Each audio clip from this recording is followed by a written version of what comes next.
Assalamualaikum adik-adik kelas 5. Pada video kali ini kita akan belajar tema 1, subtema 2, pembelajaran 3. Indonesia merupakan bangsa yang dikaruniai Tuhan dengan sumber daya alam yang sangat beragam dan melimpah. Mulai dari keragaman potensi alamnya, sampai keadaan penduduknya. Sudahkah semua itu dimanfaatkan secara bertanggung jawab? Di sela-sela istirahat, Pak Anto dan Beni memerhatikan lingkungan alam sekitar. Di sebelah timur mengalir sungai dengan aliran airnya yang jernih dan deras. Di sebelah barat terbentang luas ladang sayur. Di sebelah utara berbaris perbukitan yang ditumbuhi berbagai pohon. Adapun di sebelah selatan berdiri tegak gunung tempat hidup berbagai tumbuhan dan satwa. Pak, saya merasa sangat beruntung lahir dan hidup di Indonesia. Tanahnya subur dan alamnya sangat kaya, kata Beni. Beni, kekayaan dan keberagaman yang dimiliki oleh bangsa Indonesia tidak sebatas sumber daya alamnya saja, namun juga kondisi kependudukannya.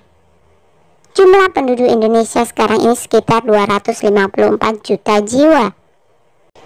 Penduduk tersebut tersebar hampir di 13.466 pulau yang ada, menurut Kepala Badan Informasi Geospasial, dari Sabang sampai Merauke. Masing-masing pulau atau wilayah memiliki beragam suku, adat, budaya, ras, agama, dan golongan. Dari sekian banyak penduduk tersebut juga terdiri atas beragam latar belakang pendidikan, ekonomi, sosial, dan budaya, jelas Pak Anto. Wah, saya makin bangga jadi anak Indonesia, sahut Beni. Sekarang amatilah peta persebaran kepadatan penduduk di Indonesia berikut. Nah, berdasarkan peta di atas, jawablah pertanyaan-pertanyaan berikut. 1. Pulau manakah yang paling padat penduduknya di Indonesia? Pulau terpadat penduduknya adalah Pulau Jawa. 2. Pulau manakah yang paling sedikit penduduknya di Indonesia? Pulau yang paling sedikit penduduknya adalah Pulau Papua. 3. Berapakah jumlah kepadatan penduduk Provinsi Lampung? Jumlah kepadatan penduduk Provinsi Lampung adalah 50 sampai 100 orang per kilometer persegi.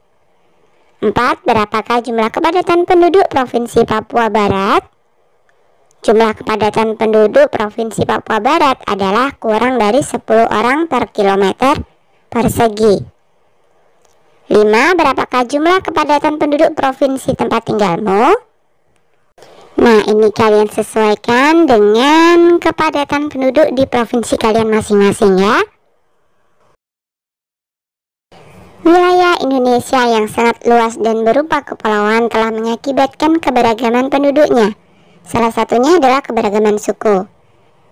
Nah, amatilah peta persebaran suku-suku bangsa yang ada di Indonesia. Kamu telah mengamati dan memahami persebaran suku-suku bangsa di Indonesia melalui peta di atas. Sekarang sebutkan dan tunjukkan suku-suku yang mendiami pulau-pulau yang ada di Indonesia berikut. Pasangkan antara pulau dengan suku bangsa yang tepat dengan menarik garis. Nah, pulau yang pertama adalah Pulau Jawa. Ini kita pasangkan dengan pakaian adat yang kelima ya. Kemudian yang kedua Pulau Sumatera. Ini kita pasangkan dengan gambar yang ketiga. Pulau Kalimantan kita pasangkan dengan gambar yang kedua. Pulau Sulawesi kita pasangkan dengan gambar yang terakhir. Kemudian Pulau Papua kita pasangkan dengan gambar yang pertama. Kepulauan Sunda Kecil kita pasangkan dengan gambar yang keempat. Kemudian Kepulauan Maluku kita pasangkan dengan gambar yang ketujuh. Dan yang terakhir Pulau Bali kita pasangkan dengan gambar yang keenam. Selain keberagaman suku bangsa, Indonesia juga dianugerahi keberagaman agama. Saat ini ada 6 agama yang diakui oleh pemerintah untuk dianut oleh masyarakat, yakni Islam, Kristen, Katolik, Buddha, Hindu, dan Konghucu. Adapun Islam jadi agama dengan jumlah pemeluk terbesar di Indonesia. Coba diskusikan dengan temanmu daerah-daerah persebaran agama di Indonesia. Berilah tanda-tanda seperti berikut pada daerah-daerah di peta sesuai persebaran agamanya. Nah, hasilnya seperti ini ya. Wah, beragam sekali ya penduduk Indonesia. Untuk mengetahui keberagaman kondisi penduduk Indonesia, bisa kamu mulai dengan mengamati lingkungan tempat tinggalmu. Kamu dapat mengetahuinya dengan melakukan wawancara dengan orang tua, perangkat RT dan RW, kepala desa ataupun tokoh masyarakat. Lakukan wawancara dengan kelompok belajarmu. Sebelum memulai wawancara, lakukan dulu berbagai persiapan, di antaranya 1. Tentukan tempat dan waktu wawancara. 2. Tentukan korespondennya. 3. Tentukan tugas masing-masing anggota. 4. Siapkan peralatan. Dan 5. Susunlah pertanyaan-pertanyaan dengan baik. Tema wawancara, wilayah tempat tinggalku adalah Indonesia kecil. Hal yang menjadi perhatian: A. Agama penduduk, B. Suku penduduk, C. Tingkat ekonomi penduduk, D. Tingkat pendidikan penduduk. Tuliskan hasil wawancaramu pada kolom berikut. Desaku yang kaya. Nah, ini misalkan saja 1. Tempat dan waktu wawancara di rumah Ketua RT, Senin 27 Juni 2022. Korespondennya adalah Ketua RT 8. 3. Peralatannya adalah alat tulis seperti buku dan pensil. 4. Daftar pertanyaannya, apa saja agama yang dianut warga RT 08? Apa saja suku bangsa yang ada di wilayah RT 08? Bagaimana tingkat ekonomi warga RT 08? Dan bagaimana tingkat pendidikan warga RT 08? Hasil wawancaranya: 1. Fisik. Luasnya, wilayah RT 08 memiliki luas sekitar 4 km persegi. Batasnya di sebelah utara yaitu jalan raya, sebelah timur RT 05, sebelah selatan yaitu sungai, dan sebelah barat RT 07. Kondisi alamnya, lingkungan RT 08 merupakan sebuah perkampungan yang terdiri dari sekitar 30 rumah tangga. Kemudian yang kedua, non-fisik. Agama penduduknya, dari hasil wawancara diketahui bahwa sebagian besar warga RT 08 adalah beragama Islam, dan hanya ada beberapa orang saja yang beragama Kristen. Suku penduduknya, dari sekitar 30 rumah tangga yang ada di wilayah RT 08, sebagian besar berasal dari suku Jawa, sementara ada beberapa warga yang bersuku Sunda dan suku Batak. Tingkat ekonomi penduduk. Tingkat ekonomi warga RT 08 termasuk ekonomi rendah dan sedang. Sebagian besar warga RT 08 bekerja sebagai petani, dan beberapa diantaranya ada yang menjadi pedagang dan buruh. Kemudian tingkat pendidikan penduduk. Tingkat pendidikan warga RT 08 bervariasi, dari SD sampai dengan sarjana. Namun sebagian besar warga RT 08 hanya menempuh pendidikan dasar dan menengah. Nah, itu tadi hanya sekedar contoh hasil wawancara. Benny ingin sekali menjadi anak yang peduli terhadap lingkungan sekitar. Namun Benny bingung ingin memulainya dari mana, karena lingkungan tempat tinggalnya sangat beragam, baik dari sosial, budaya, agama, suku, profesi, maupun sumber daya alamnya. Walaupun demikian, semua warga hidup dengan rukun. Mereka saling membantu, terutama dalam masalah-masalah yang berkaitan dengan kepentingan umum. Kepedulian mereka juga sangat tinggi apabila ada salah satu warga yang sedang mengalami kesusahan, seperti saat ada orang yang sakit, ada orang meninggal, dan lain-lain. Nah, sekarang mari membaca teks bacaan berikut. Kerukunan umat beragama di Indonesia. Kerukunan umat beragama merupakan bentuk hubungan antar manusia yang damai berkat adanya toleransi beragama. Toleransi beragama adalah suatu sikap saling mengerti dan menghargai tanpa adanya sikap membeda-bedakan dan mengecilkan umat agama lain. Kerukunan umat beragama sangat penting bagi bangsa Indonesia untuk mencapai kesejahteraan hidup. Seperti yang telah kita ketahui bahwa Indonesia memiliki keragaman yang begitu banyak. Salah satunya adalah agama. Meskipun mayoritas penduduk Indonesia memeluk agama Islam, namun ada beberapa agama lain yang juga dianut, yakni Buddha, Hindu, Kristen, Katolik, dan Konghucu.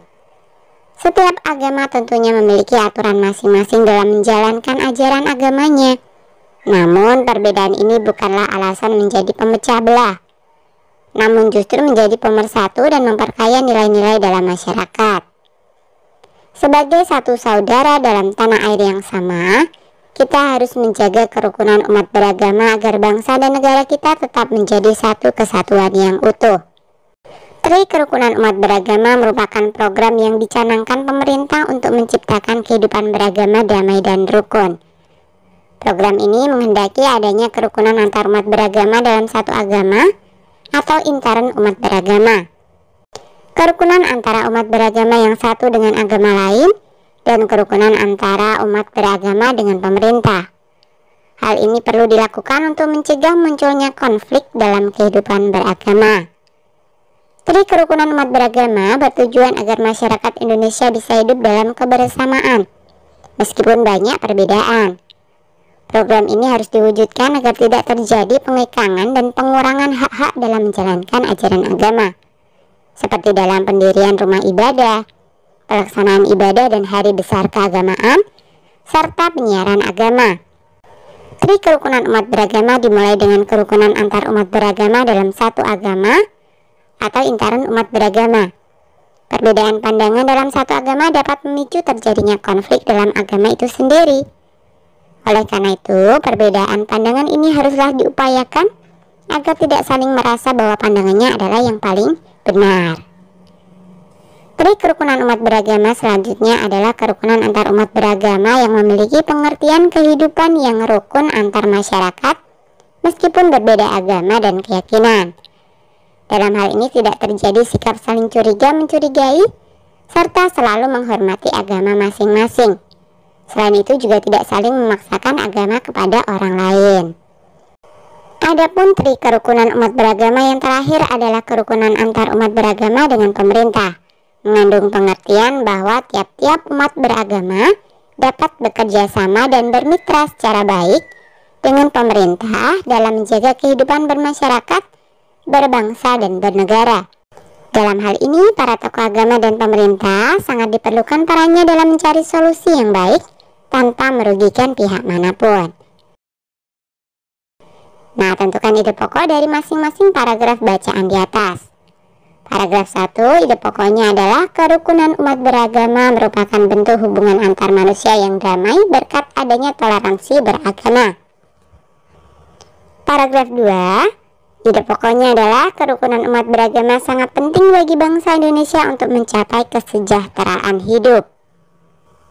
Ide pokok paragraf yang ketiga, Tri Kerukunan Umat Beragama merupakan program yang dicanangkan pemerintah untuk mencapai kehidupan beragama damai dan rukun. Ide pokok paragraf yang keempat, Tri Kerukunan Umat Beragama bertujuan agar masyarakat Indonesia bisa hidup dalam kebersamaan meskipun banyak perbedaan. Kemudian paragraf yang kelima, ide pokoknya adalah Tri Kerukunan Umat Beragama dimulai dengan kerukunan antar umat beragama dalam satu agama atau intern umat beragama. Sedangkan paragraf yang keenam, ide pokoknya adalah Tri Kerukunan Umat Beragama selanjutnya adalah kerukunan antar umat beragama yang memiliki pengertian kehidupan yang rukun antar masyarakat meskipun berbeda agama dan keyakinan. Dan paragraf yang ketujuh, ide pokoknya adalah Tri Kerukunan Umat Beragama yang terakhir adalah kerukunan antar umat beragama dengan pemerintah, mengandung pengertian bahwa tiap-tiap umat beragama dapat bekerja sama dan bermitra secara baik dengan pemerintah dalam menjaga kehidupan bermasyarakat, berbangsa, dan bernegara. Menjaga kerukunan beragama merupakan perilaku yang baik yang harus dilakukan oleh siapapun. Hal tersebut juga mencerminkan penerapan nilai-nilai luhur yang terkandung dalam sila Pancasila, terutama sila ketuhanan yang Maha Esa. Nah, setiap sila dalam Pancasila memiliki nilai-nilai luhur yang berbeda satu sama lain. Sekarang bersama dengan temanmu, Bandingkan nilai-nilai luhur setiap sila dalam Pancasila. Sila yang pertama, ketuhanan yang Maha Esa. Nilai luhurnya adalah bebas memeluk agama dan menjalankan ibadah, rajin beribadah, tidak memaksakan agama kepada orang lain, menghormati orang lain yang sedang beribadah dan merayakan hari besar agamanya. Kemudian sila yang kedua, kemanusiaan yang adil dan beradab. Nilai luhurnya adalah berteman tanpa membeda-bedakan latar belakangnya, tidak berpihak sebelah dalam menyelesaikan masalah, menjenguk orang yang sakit, membantu orang lain yang kesusahan. Kemudian sila ketiga, persatuan Indonesia. Nilai luhurnya gotong royong, kerja kelompok, mempelajari kebudayaan dari daerah lain, mencintai kebudayaan asli daerahnya sendiri, mencintai produk-produk buatan dalam negeri. Kemudian sila yang keempat, kerakyatan yang dipimpin oleh hikmat kebijaksanaan dalam permusyawaratan perwakilan. Nilai luhurnya adalah pemilu, musyawarah untuk mufakat, pemilihan kepala desa, menghargai pendapat orang lain, tidak memaksakan kehendak dan pendapat kepada orang lain, melaksanakan keputusan bersama secara ikhlas dan bertanggung jawab. Dan sila yang terakhir, sila yang kelima, keadilan sosial bagi seluruh rakyat Indonesia. Nilai luhurnya adalah memiliki kedudukan yang sama di muka hukum, melaksanakan pembangunan dan menikmati hasil-hasil pembangunan nasional secara bertanggung jawab. Pancasila menjadi pandangan hidup bangsa Indonesia. Maka dari itu, perilaku dan sikap masyarakatnya harus mencerminkan nilai-nilai luhur Pancasila. Meskipun demikian, sering kita jumpai dalam kehidupan sehari-hari perilaku orang-orang sekitar kita yang tidak mencerminkan nilai-nilai Pancasila. Berikut beberapa contoh perilaku yang tidak mencerminkan nilai-nilai Pancasila. Di lingkungan sekolah, perilaku yang tidak sesuai dengan nilai-nilai Pancasila contohnya adalah memilih teman hanya yang kaya saja, kemudian tidak mau meminjamkan peralatan sekolah kepada teman, menyontek, berkelahi, tidak mau mengikuti upacara bendera, dan mengejek teman.